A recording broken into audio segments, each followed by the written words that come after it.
Est-ce que Satan le diable aura une souveraineté ou un règne en enfer?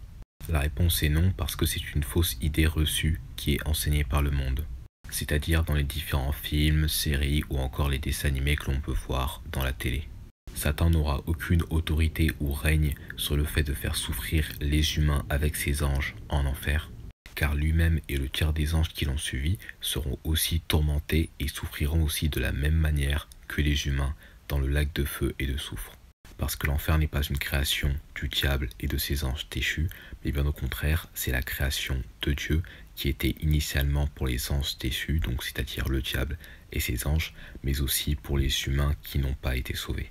Et c'est ce qu'on remarque à son sujet lorsqu'il trompera une dernière fois toutes les nations des quatre coins de la terre.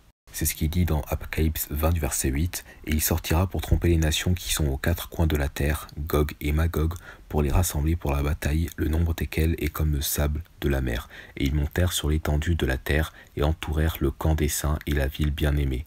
Et du feu descendit de Dieu venant du ciel et les dévora.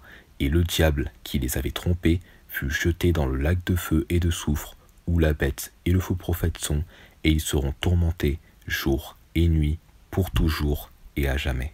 On peut voir qu'après qu'il aura trompé toutes les nations pour se mettre contre le camp des saints, il sera tourmenté jour et nuit pour toujours et à jamais avec la bête et le faux prophète. Donc personne, que ce soit les anges ou les humains qui seront en enfer, auront de règne ou de puissance ou encore de souveraineté en enfer. Puisque c'est Dieu seul qui a la souveraineté, la puissance et le règne dans ce lieu, puisque c'est lui qui l'a créé.